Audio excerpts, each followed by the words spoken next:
Hey, this is Isra. You are about to see and you're about to listen Tim Urban's podcast interview for Disrupt Everything podcast series. But before this, let me tell you that at the end, we finish in an unexpected way because we had several problems with the internet due to my location, where I was at that moment, and later we made a second interview, the second part, and sadly, unfortunately, the connection and the Zencaster didn't work properly for the second time. So the second part of the interview that we cut because we had internet problems, internet connection problems, we didn't have it neither. So we decided to leave it that way because that's the way. So I just send this, or I just record this video in advance. I just record this audio in advance to let you know that you might find an abrupt cut at the end. While Tim is asking a question about productivity. Please bear with us. That's the way it is. That's the beauty of this podcast, which is raw, vulnerable, organic, and it happens the way life happens. Any path is the path, so be it. This is the path also. I hope you enjoyed the rest of the interview, which is very productive, very valuable, and also thought-provoking. Thanks to Tim, thanks to their team, and thanks to you. Here it goes, the interview with Tim Urban for Disrupt Everything podcast series. This is Isra Garcia.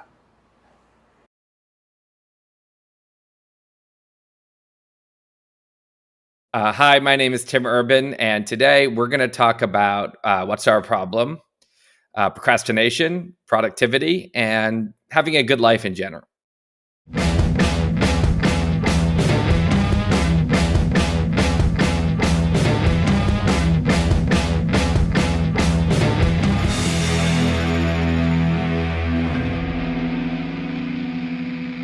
Be humbler about what you know, more confident about what is possible, and less afraid of things that don't matter.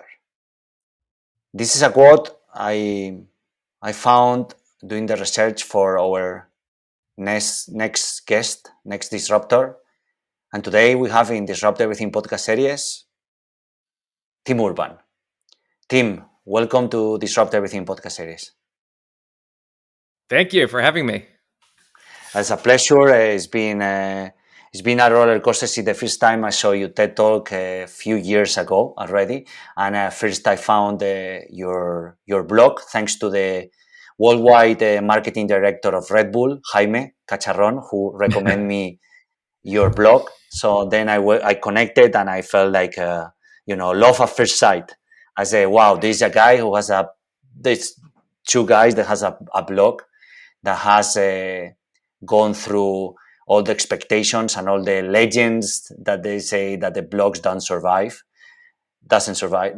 So thank you for being in Disrupt Everything podcast series. And as I said, Disrupt Everything podcast series is a podcast about worldwide disruptors, about dissecting, deconstructing keys, strategies, techniques, hacks. And today we have Tim Urban. Tim Urban is a blogger, author, and speaker. His blog, Wait by Why, receives hundreds of thousands of visitors every month. Tim has become one of the internet's most popular writers, with illustrations and occasionally epic prose on everything from procrastination to artificial intelligence. Urban's blog, But Why, has garnered millions of unique page views, thousands of patrons, and famous fans like Elon Musk. Tim delivered a TED Talk titled Tim Urban Inside the Mind of a Master Procrastination, and this talk became one of the most viewed TED Talks of 2016. And today, July 2023, this talk has gathered 67 million views. Depending on where the great filter occurs, we're left with three possible realities. We're rare, we're first, or we're fact. But with White by Why, Tim demonstrates that complex and long-form writing can stand out in an online wilderness choked with listicles and clickbait. As Fast Company said, wait, but why has captured the level of reader engagement that even the new media giants will be envious. Thanks to his blog, Tim also got speaking opportunities at Massachusetts Institute of Technology, Stevens Institute of Technology, and several organizations like Google, Y Combinator, and over time, this blog became famous, one of the most famous blogs on the internet, and has an online store which sells merchandise, and the blog is also available in Mandarin. In 2015, Tim published White But Why Year One, and in 2022, Tim published a book titled The Story of Us. And now in 2023, Tim has released his last book, What's Our Problem? A self-help book for societies, a book that deeps dive into what the hell is going on in our strange, unprecedented modern times. Unlike technological growth, wisdom seems to oscillate up and down, leading societies to repeat age-old mistakes. That's Tim Urban in What's Our Problem? Tim, with such a tremendous ruckus maker career, my first question that happens to ask, and I'm very curious about it, is what have been your uh, lifetime milestones? If you were about to put your biggest milestones in a timeline, what would they be? Well, for my life, Yes. um, well, I would say, I probably like a lot of Americans. It's like, oh, I graduated high school, then I graduated college, and then you kind of go by. I think where you live is often how you segment your time. So I was in LA for 5 years. Um, After college, and then I've been in New York since. So that's how I would like segment my life, kind of school, city. Uh, but yeah, I don't know. Starting Wait But Why was a big milestone for me because it was um, it was a time when I kind of took something I was doing on the side as a fun thing, which is blogging occasionally, and turned it into a full time job. And and it's just kind of captured my captured me ever since. Is that this project, this kind of ongoing project, and it allows me to kind of indulge my curiosities um, and take on a new, whatever is interesting me at the time, I could just dive in. So, yeah, that's where I am now.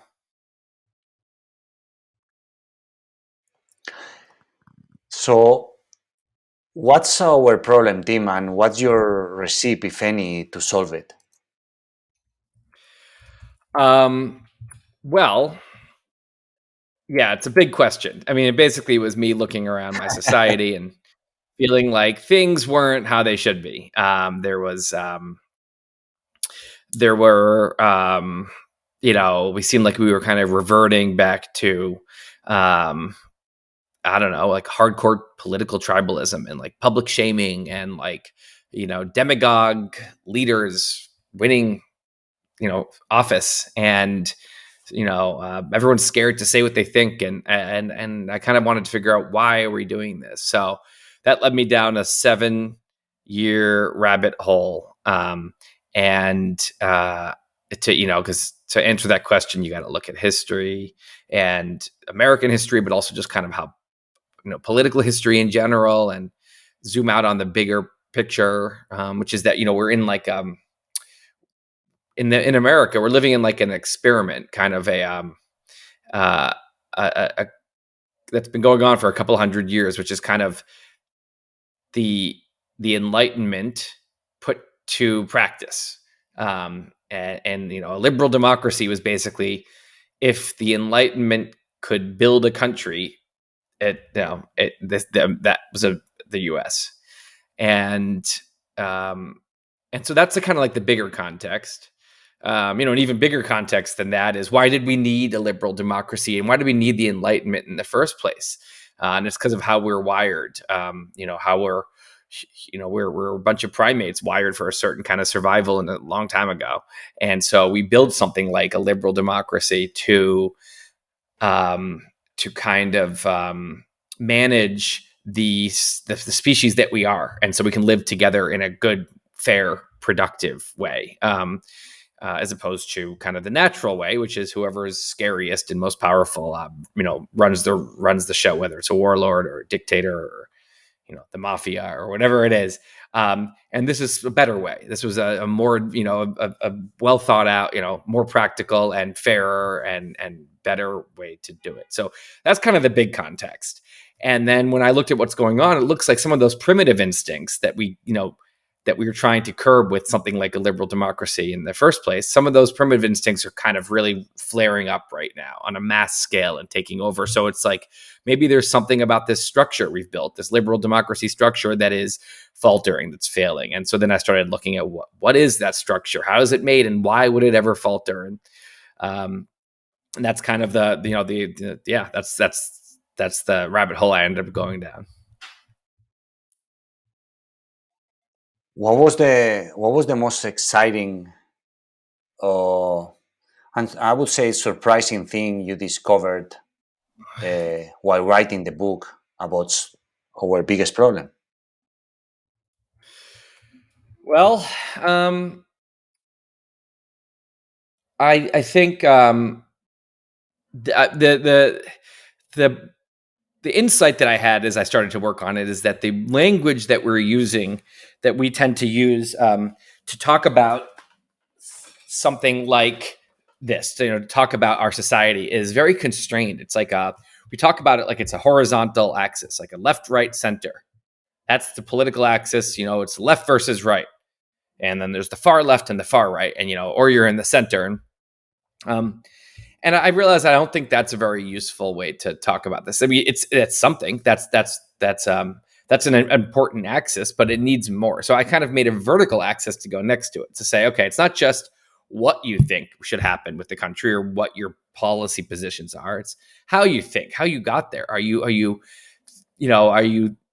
um, just following the checklist of opinions of your tribe? Or are you actually informed? Are you actually an independent thinker about this stuff? If you have a strong opinion, is that because you know a lot, or is it because you're kind of full of shit and you're doing what a lot of people do? It's just that you have these strong opinions that you couldn't really debate about and successfully. And are you thinking truly about like making a better country, or are you thinking about winning against the other bad guy tribe? Are you just are you dehumanizing the people that are in the opposite tribe from you? Are you just, this is all the, so it's, this vertical axis gets at all of that. It kind of is a how you think and why you think the way you do axis. At the bottom, you're kind of thinking with your primitive mind, that mind that was pre-programmed software for ancient survival, which leads us to do confirmation bias and tribalism, and to identify with our ideas and to hate changing our mind and all of that. And that can take over politics if everyone's thinking that way. Or at the top of the ladder, I call the vertical axis like a ladder. At the high rungs of the ladder, you're thinking much more. You're free of that a little bit, that other kind of primitive thinking, and you're much more likely to be actually seeking out truth and actually trying to make your wherever you live a better place. And you're not just following a checklist. You're willing to say, I don't know, because you're just kind of being an independent thinker, because you're not kind of swallowed up by this primitive mindset. So that to me, once I came up with that framework for thinking, I realized it seemed very useful to me. Everything I was thinking at, looking at American political history, or looking at the elections that were going on, or looking at the way people are debating these, the issues today, or the big movements that were happening, and marches and protests that were happening in the U.S. It all got clearer when I started thinking about it with this vertical axis. Is this this primitive mindset is I it resonated with me, like it's more close like what Steven Pressfield called the resistance, right? The Mm-hmm. limbic brain, the more the flight or fight.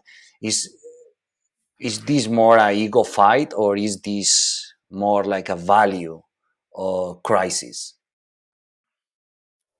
Um, I think that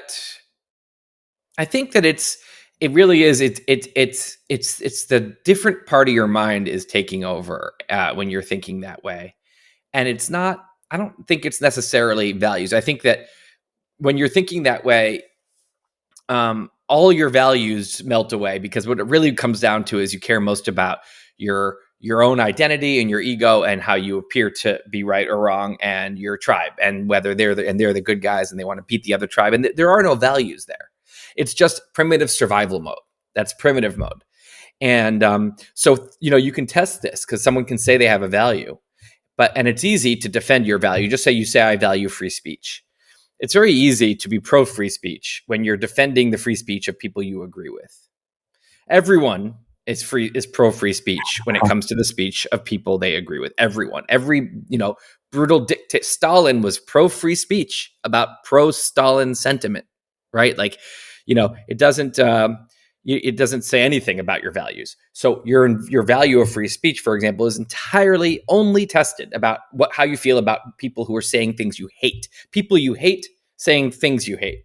Now, if you are still saying, I don't like it, I think they should be argued against, I think they have bad ideas, but they definitely have the right to say it. And if someone wants to give them a platform, I'm just going to go and make an argument against them, or I'm not going to listen to that. Okay, now you're being actually pro free speech. But if it's that person you hate saying things you hate, and you say they shouldn't have a platform, and they should be, or that someone who gives them a platform should be punished, or they should be disinvited from coming to a college campus to speak. They shouldn't even be allowed to speak. Or we should shout so loud that no one can hear what they have to say. Or we should fire the editor of the newspaper who published an article by them. Then what you're doing is you are exposing yourself for being not a free speech person. You are an anti-free speech person. And that's fine. But then you should say, I don't believe in free speech, and here's why. So the problem is, in this primitive thinking, we're not, it's that you still think you're pro free speech, and you say you are, but you're actually not. So it's a lot of hypocrisy comes in. I use free speech as an example, but you can use this example for any political issue. In any case, there's a value there that you say you have. And when you're thinking with your primitive mind, you almost always violate your own values, because you care more about the tribe, that tribal victory, than the value itself. And so once it's not convenient for your tribe to stand up for this value, you won't stand up for it anymore. You'll go with your tribe instead. I think that it's that values kind of you violate your own values when you're in this zone, and then we can do that as a whole society if we're not careful. Tim, in the book you talk about that we're losing the wisdom, and my question is, from your own experience, where and how do you find this daily wisdom that we are losing? You broke up for a second there. What did you say? The Yes, I first thing. repeat. Yes, in the book you talk about that we are losing the wisdom, the touch with the wisdom, and my asking is, from your experience and from the findings in the book and your own life, where and how do you find this wisdom that we are losing, Oh or is yeah. somehow missing? Yeah, I mean, I think of on a collect, look, on your own life, wisdom is something that you get better at. When you're not wise, you make a lot of mistakes that you regret. You do a lot of things that later you say, oh, I shouldn't have done that, right? And or I shouldn't have acted that way, or that wasn't the right thing to do. And then as you get older, if you're someone who can be humble enough to self-reflect and learn from experience, then you get wiser. And then later in life, you know the right thing to do more often. And you can kind of guide your own life. It's like a compass that can help you guide your own life in the right direction. So as a society, we have the same thing. There's again, I think that a country like the U.S., it's full of flaws. Um, and it's never been perfect and it never will be. But I think it's a good project. I think that the initial idea, the Constitution, is good. I think that the fact that you can amend it and change it is good. And then I think the fact that there has been a lot of injustice in the U.S. and things haven't always been fair, but those groups have the ability to start a mind-changing movement and using free speech and free assembly and things like that, and actually change things. So many groups have made their situation better in a place like the US. So I think it's a good project. I'm very much for it. And I think a lot of people who are benefiting from the US, also either think it's a good project or they're benefiting a lot from it, and they like it a lot without realizing that, they think they don't like it, but it would be a lot worse if they didn't have a liberal democracy to live in. And to me, how do we get this kind of country? We got it because a bunch of people figured out that this was the fairest and best way to live so far that we've discovered. And they built upon a lot of ancient philosophy, and they knew what, tyranny was and how bad that could be. And it's lasted so long because people share those values. They pass them down, they uphold them, in the way they have their norms that they follow. There's a lot of, unwritten norms that you have to follow to have a liberal democracy work. Again, to use free speech as an example, you need the law, which is the First Amendment in the US, which says that the government can't censor you for what you say. But that only goes halfway there. You also need norms, cultural norms. You need the culture to be able to stand up for that and to say, no, we are a pro-free speech culture. It's okay to say something here, even if you're wrong. We'll tell you you're wrong. The people will tell you wrong, but we're not going to punish people for saying things we don't like. We're going to argue against the things. We're not going to, try to. So, and if you don't have that, and suddenly it becomes very scary to say something, and if you say the wrong thing, you're going to be fired.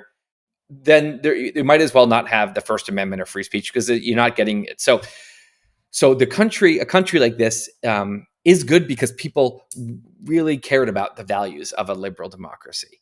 And what I think is not wise is people who have lived here their whole lives, and their parents have, and it's almost been too good for too long, and they stop believing. They get cocky and they think, this is just how things are, and this country sucks and whatever.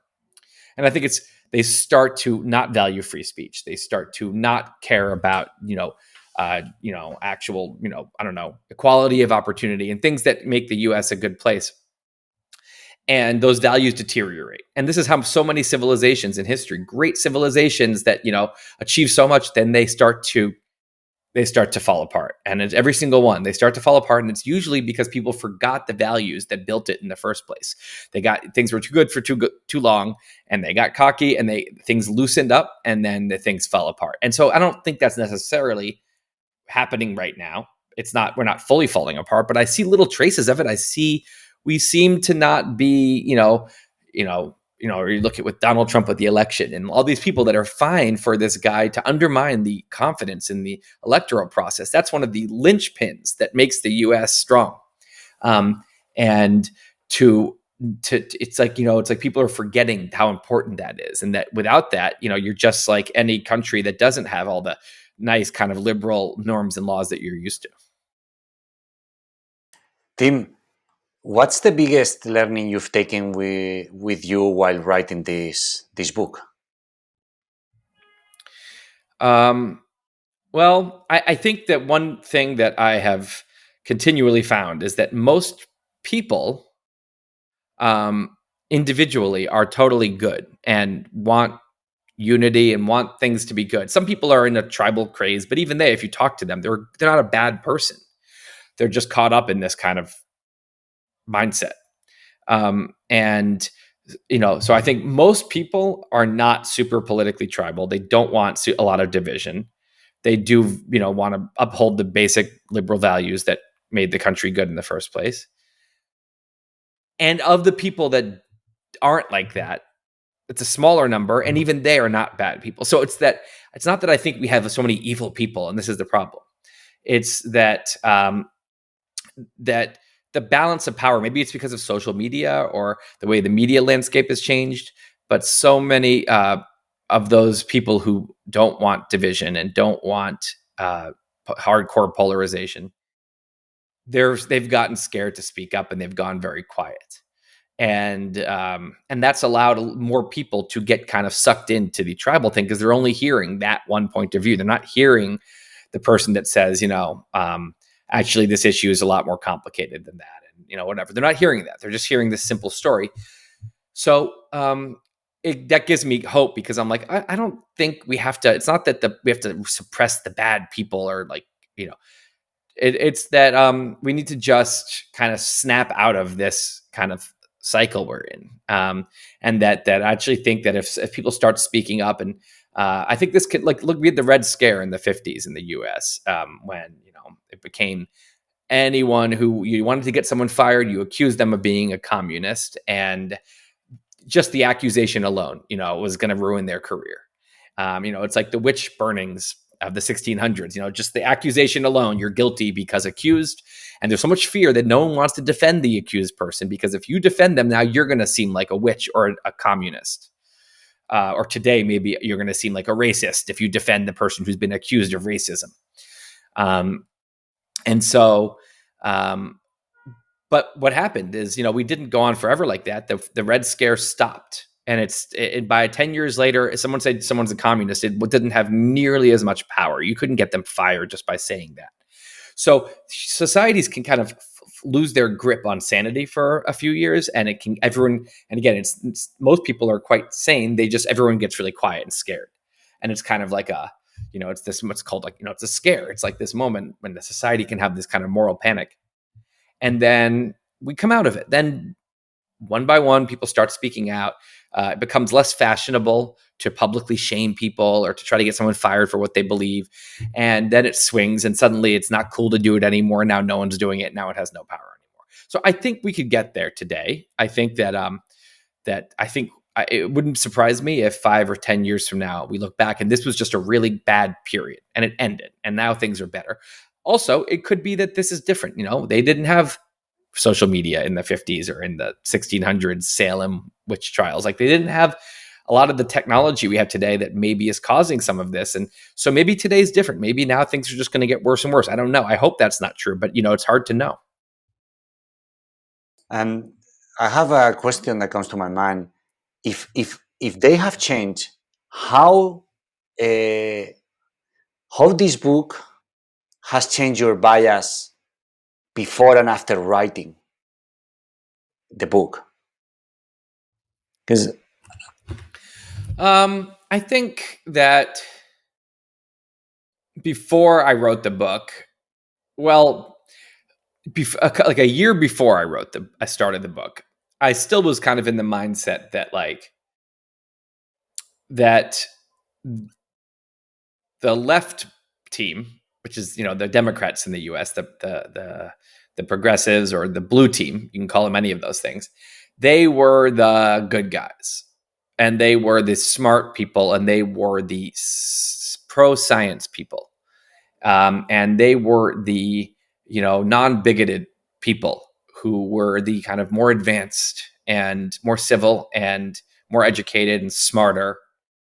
And that if only that group, my people, were in charge. If the red group on the right could just be its own country, it would be a terrible country. And we in this country everything would be amazing. And it would be equality and justice and prosperity. And we would advance science so quickly. There wouldn't be this weight holding the whole thing down, pulling everything down. So that was my mindset for a long time, and I'm not proud of it. It's not a very grown up mindset, and it's not a very, I don't think it's an admirable way to think, but that's where, it's hard not to, It's hard when you grow up in that environment and you're only in, talking to mostly people who agree with you. You just can get into that zone. And that started to crack in me around 2014, 2015. I started to feel uncomfortable with what I saw some emerging from the left. And I started to say, this doesn't seem like it's good. Like, I'm not really proud to be associated with some of this. And maybe I'm almost getting sympathy for some of the people that I think are the bad guys because of how they're being treated. And like, maybe I've been blind about other things. If these are the same people who are saying all the, maybe I shouldn't listen so much to everything that is said on the left and assuming that it's all true. Maybe, and and so I wanted to write about that. I wanted to write about both my discomfort with my old mindset of left is good and right is bad. And also with the fact that it was scary to write about, the fact that maybe other people are thinking of this and they're not saying it because I feel the pressure not to say anything. Um, because I feel like I'm going to get attacked by my own people, by the left. I'm going to be in so much trouble with them if I say anything to challenge. I said, that's not supposed to be. Isn't the left the group that's open-minded and pro-science and pro debate? No, but why am I so scared of? I think they're going to try to ruin me if I say something that they disagree with, and they're going to say you're one of them. And I said, okay, I need to write about this. So I dug in, and it's not that I came around and said, the right has all the answers and they're the good guys. No, it's that I said these tribes are not the answer, and that if you identify with a political party or a political ideology or a political color, you're giving away your independent mind. You're handing it to that tribe, and you're saying, I now think what you think, and what you say is good and bad, I now agree with. And if you change your values and you go to the opposite of what I used to think we stood for, well, I guess I'm now believing in the opposite. And you're just giving away your independent mind. You're giving away your values, your integrity.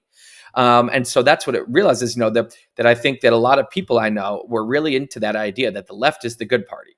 And when this, kind of the woke movement kind of really rose up and started not just promoting their ideology, but punishing everyone who challenges what they have to say, and kind of imposing their ideals on other industries where it didn't really make sense. And they were doing it in a very illiberal way, kind of like the Red Scare. They were it was the opposite of how a progressivism is supposed to be. And I didn't think their ideology was productive. I thought it hurt the people of color or the women that they trying to help. I think it made things worse. So I was like, everything about this seems not good to me. It doesn't fit with what I think is supposed to be progressive. It doesn't seem like it's productive. It doesn't fit with my values. And so if I'm still stuck but the left is the good guys, and I'm not thinking harder than that, I'm going to now sign on with a movement that is everything I think is bad. I think it's very, very negative. And so you have to separate and say, I'm not a Democrat or whatever it is, a Tory in Britain or whatever. I'm just a human who's looking around for the truth. And sometimes I'll align with a party pretty strongly, and sometimes I won't. But if that party changes, I'm not going to just go with them without thinking about it. So that to me was a major thing. It's made me much more independent in that I want people to think of the Democrats and the Republicans as like McDonald's and Coke. Are you gonna be wearing a McDonald's T-shirt and be like, yeah? And then McDonald's says this. McDonald's has this new thing that says I'm loving it, and you're going around everyone saying I'm loving it, and everyone who doesn't like and you're saying Burger King sucks. Yeah, McDonald's. No, that's a big, lame, soulless corporation. Why would you ever give your identity to McDonald's or to no one cool would do that. And I want people to think that it's just as uncool to say I'm a Democrat. Go to the blue team, and the Democrats come up with a slogan, and you wear that slogan. It's not what an independent thinker should do. It's lame, and you're being treated like an idiot by these parties, and so don't let them do that to you. Tim, you were mentioning about writing, and I'm gonna change gears. And what have you learned from writing? If I recall well, Tuesday and Wednesday, 2 posts a week for more than 10 years, for sure, even more, I think. What have you learned from that? So so I started at the beginning, and I said one post every Monday and Thursday, so 2 posts a week. And then I realized that, I didn't feel like I had enough time to really dig in. And my best posts were the ones that I took a full week on. So I changed it to post every Tuesday. And then I started writing really long posts, like almost like short books. So that didn't work. And now I'm writing books. So the things have been getting longer and longer. And I've learned that, like, you talked about Stephen Pressfield, and I really like him. I think he's very inspirational. Is that you have to realize that if you're a solo creator, whether you're an entrepreneur or you're a writer or musician, or you're someone who is trying to get in shape and exercise, whatever it is, you have a solo mission. There's no boss. There's no team that you're accountable to. It's just you have to do something that's important. We just because you're a grown up doesn't mean you have the skills necessary to achieve those things. We grow up, and you get used to the teacher is making me do this thing. My parent is making me do it, so we do it. But we go out in the world. Sometimes then it's the boss is making me do it. Okay, fine. But for a lot of us, for a lot of our projects, there's no boss, there's no deadline, and there's no external pressure to do it. It has to come from within, and we don't really grow up building that muscle. That's something that we have to learn how to have. Some of us are naturally good at it, and I'm one of the many people who's not naturally good at it. And so I'm always doing kind of like a game against myself, where I'm trying to come up with systems and mindsets and psychology that I know will help me achieve things. Me saying I'm going to do a new post every Tuesday is actually good, because that becomes a boss, that becomes a deadline. And if I'm going to take that away, I should announce when I'm going to publish the other thing, because otherwise it can just go on and on. It's not that that's a good decision. It's that every morning you wake up and you think, I'm going to work today, but then it's not. There's not so much pressure, so you work slowly, or you kind of dick around for half the day before you start anything. And it's a very miserable existence. It's not a happy. That's not a happy Amen. time. It's not like the Yeah, the procrastinator isn't sitting around thinking, haha, like everyone else is working. They're all chumps. I'm going to do it at the last second. No, they're miserable. They hate themselves. They're saying, why am I doing this to myself? I'm not going to do my best work. I'm not having any fun right now. I'm miserable and self-loathing as I'm sitting here not working. And I'm going to regret this later. It's going to hurt my career. It's going to hurt my health, whatever it is, my relationship. Why am I not doing the things I know I should do? So I think it's for every person, it's different. You got to think about what is really going on in your psychology, what actually motivates you to really do stuff in a way that works. And so, yeah, I work on a lot of different strategies for myself, and I hope other people do the same.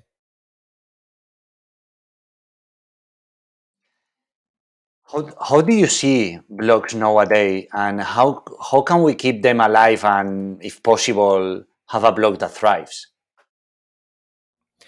Yeah, I mean, so a blog, all it is it's a, like, I think there used to be kind of like, there's you're maybe you write for a newspaper and you have a column that's a very certain 1,000 words, and that's what you do. You write 1,000 word thing or 700 word thing.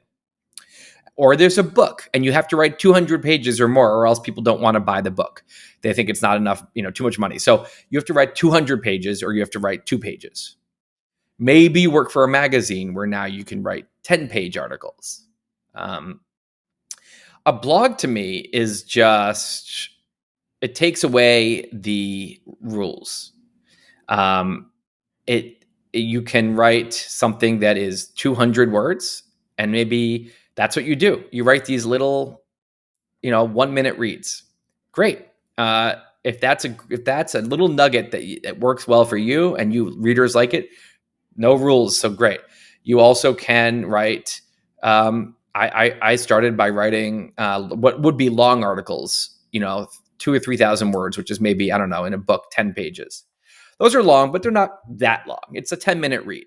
Then I started writing, but I had a certain, one idea I have. I'm thinking this one should be longer. I have more to say, so I'd write a 20-page article, or a 50-page article, or even a 100-page article. Now, at some point, if it's longer than that, you don't want to have everyone, reading on their computer or their phone forever. So you want to make a book maybe. But the point is, the blog opens up all of the, it just makes it a smooth spectrum, as opposed to these slots that you have to be in one of the slots. And then same with your tone. Like, you can be You can say whatever you want in whatever tone works for you. There's no, newspaper article, journalist tone, professional tone you're supposed to have, or an academic book. You can just talk the way you want to talk it. So, and if you want to put images in, pictures, you can do that. If you want to, have some things that are really short, some things that are long, and you switch it up, switch the topic. So, to me, a blog is it's just a blank slate writing platform. You can do all the things that other writers do, but you can also do anything else you want. It's just a very open, creative space, and I love it. And I think it's a great format. And I think that more people should, if they think they have something to say, maybe they like to do a podcast, or maybe they want to make YouTube videos or TikToks, and that's great. Those are all different formats to get info out. But for some people, sitting down and actually writing your thoughts out is going to be the best thing. And some people there's a lot of people out there, they want to read. That's the way they want to get their information. They don't want to watch a video or listen to something. They want to read. There's other people that don't like to read. But I think that if someone is inclined to write and they feel like they have fun writing and they have stuff they want to say, more people should just try to experiment, I think, with putting it on paper and seeing what happens. And you don't have to worry at first. Like, I wrote 300 blog posts on a much smaller blog before I started Wait But Why and tried to go big with it. Like, you can always just start a blog and write for your friends, write for whoever, you don't even tell your friends, write for whatever internet strangers come across from Googling something and they find you. Just start getting practice. Basically, make it a journal and put it online. And if someone reads it, great. And maybe it'll catch on and you have some readers. Maybe you'll just have 5 readers. Cool. 5 people reading your journal. Like, interesting. What do they have to think? And so there's no pressure. You start and write. And if you start to like it and you get better at it as you write, and more, it seems to be catching on. Okay, maybe I'm going to go be more serious. I'm going to get a social media strategy. I'm going to start actually promoting my stuff. I'm going to do some SEO. I'm going to I'm going to try to push it out there. Okay, great. But you don't have to do that at the beginning either. You can just passion project, write some stuff, treat it like a journal that is public. I have a blog in Spanish that I started in 2010, and I wrote one post a day from 2012 to 2021. And I always say that it took me 3 years that my mom know that I had a blog. So it keeps be passionate about it, right? Yeah. And the other thing to remember is that writing is productive, even if no one's seeing it.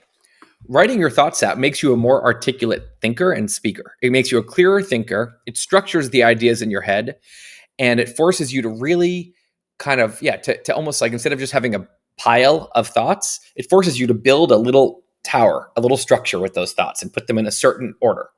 And when you've written that, now when you're in a conversation and someone asks you something, you come out so clearly. You come out with, you're so convincing, and you seem so smart because you just have you know how to introduce the topic, and then what you have to say and the words you want to say it in, and then if someone asks something, you know exactly what to say to it. So it's a great intellectual exercise, and sometimes for some people it's a creative exercise. It helps you it's just like going to the gym for your brain a little bit. So I think that more people should write just because it's interesting, it's fun, and then maybe you can make an impact. If you get a readership, then great. Then you can make an impact. If it gets really big, you can make a career. You can quit all your other stuff and write full time. So you can build up to that. Tim, what are your best practices for blogging and for writing books if they differ? Yeah. They do differ. I learned that the hard way with this first book this book, What's Our Problem? Because this was my first real book was What's Our Problem? My first long, book written for a book. The other ones were kind of compilations of blog posts I had already written. So with a blog post, you can do things methodically. You can say, I'm going to do all of my research and brainstorming. Then I'm going to take all those thoughts and everything I learned and make an outline. Then I'm going to write. Then for me, there's one more step. I'm going to do my drawings because I do a lot of visuals. Then I'm going to revise it, maybe get some feedback on it, and publish. And that's very satisfying for a perfectionist. You do each step along the way. When you move on to the next step, all the other steps are behind you. A book is too big to do that way. I learned that I tried to, research everything ahead of time. So I said, I don't want to start writing if I don't know everything yet. I don't want to start writing if I don't know where it's going to go. I need a full outline. And that's not really true. What you instead need is a really basic, you need to, maybe you need to read for a little to learn. So if you don't know anything, you need to learn some stuff, but then come up with a basic outline, really short, and then start writing and um, research as you go. So you're going to write something that day, or you're about to start a new chapter. Okay, read for a few days for that chapter, and then each day read in the morning and then write. And then when you're writing something, you need to read more. Go read more. Ask questions as you go and write. And then when you get to to each chapter, maybe you do a more detailed outline of that chapter when you get to the chapter. And this to me is a way that it's not this giant big burden. By the time you write 2/3 of your book, you don't remember what you researched a long time ago. And also the outline changes as you write. You start to figure out what the book is as you write it. So don't be a perfectionist. It's like start, just come up with a decent outline and just start writing, and know that this is your shitty first draft, and that's okay. You're going to go and revise it later. But once you've written the whole thing, you'll have such a better sense of what needs to change and what needs to be rewritten. You can get feedback from people. So it's kind of a dance, a little research, a little outlining, a little writing, a little research, outlining, writing, as opposed to all the research, then all the outlining, and all the writing. That's for me, my experience. Tim, what would you update in the TED Talk you gave about productivity, creativity, and procrastination? That talk was a few years ago. And if you were about to do the talk today, what would you update on that? So I would, I just have a lot more, I can talk a lot more now about potential ways to fix procrastination. I just talked about the problem then. And because I just didn't feel like I had any handle on how to fix it. So I didn't want to pretend to. I just wanted to say, here's what goes on in my head. Here's the problem. And we should do something about this. People should work on this. I have more specific things I would say today, because now it's almost, I don't know what it is, 7 years later, and I have I've been working on it a lot. I think I've learned that you have to have a yin yang kind of situation, that you should not just focus on having work time, that you work on whatever you're going to do and you're serious about it, but also that you have playtime, that you actually have fun, and that you actually make sure to shut off and go and enjoy yourself. And I think that recharges you and helps you have work time the next day. And I think that if you're always in this gray area where you feel like I should be working, but I'm not, you're not actually having fun, and you're not working, it's really becomes harder and harder to work. So little things like that, that I've a lot of strategies that I've kind of thought about a lot. So I might add some of those in. As Elon Musk was a fan of your blog, and still, I guess, is.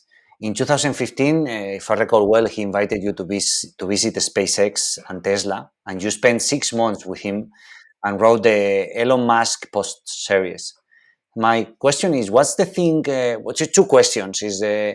What's the things impress you the most about Elon, and what are your biggest takeaways after those 6 months? Yeah, I think what I thought impressed me was, and I was like, oh, this guy is so brave and so fearless, and is such a visionary. He sees the future, and he somehow knows, and he's so brave, he puts his money down. And then I think when I actually spent time with him and asked a lot of questions, and we had a lot of long conversations about what he's doing and why, I think I started to see that all of the things I was impressed by are really the result of the way he thinks, the way that he reasons from first principles, which is a physics term. When you reason from first principles, you don't you disregard conventional wisdom and even your own assumptions, and you look at the raw data, the facts, the first principles, the axioms that you know for sure, the really simple things that are for sure. And you just use those as puzzle pieces, and you come up with a conclusion. So, people said that you couldn't land a rocket you launch the rocket and then it has to fall into the ocean. You have to make a new rocket for the next launch, and that's how every launch was, which is why space was so expensive. If an airplane, you couldn't land an airplane, think about how much it would be. $1 million for each ticket, because you would need to make a new airplane for every flight. So it was really important to try to land a rocket, but people said you couldn't do it. And most of us say, look, if it was possible, obviously NASA or the Soviet Union would have done this a long time ago. If it was possible, you wouldn't have a lot of smart people saying this is not possible. And most of us stop there. We think, yeah, I'm not smarter than NASA. Obviously, if they're not doing it, it must be for a good reason. And this isn't just about this is, if this business idea I have is such a good idea, it would already be done, right? Or if someone's smarter than me, my mentor says this is a bad thing, it must be right. It must not be. So we just trust others. We trust conventional wisdom. We look at how the world is, and we think it must be like that for a good reason. I can't go and change anything about it. And what Elon does is he says, what are the first principles here? They are the weight of the materials for a rocket. There's the force of gravity, wind resistance. I mean, that is the first principles. And he did the math and looked at that together, and he said, I think it looks like we can land a rocket. Doesn't matter if they didn't do it. I guess they all got it wrong, because my reasoning says that this is possible. The first principles reasoning says this is possible. Conventional wisdom says it's not possible. And what makes Elon special is that he doesn't get psyched out. He says, well, I guess I'm right. I guess conventional wisdom is wrong, and let's give it a try. And so he goes and tries. And, it was 13 years later, they land rockets, and now they land a rocket every single time. And now they've completely revolutionized the space industry. So there's a lot of examples like this. Anytime there's a giant disruptor in any industry, what you're going to find is that most companies, most people are playing by the rules. They're trying to build within a structure that is proven to work.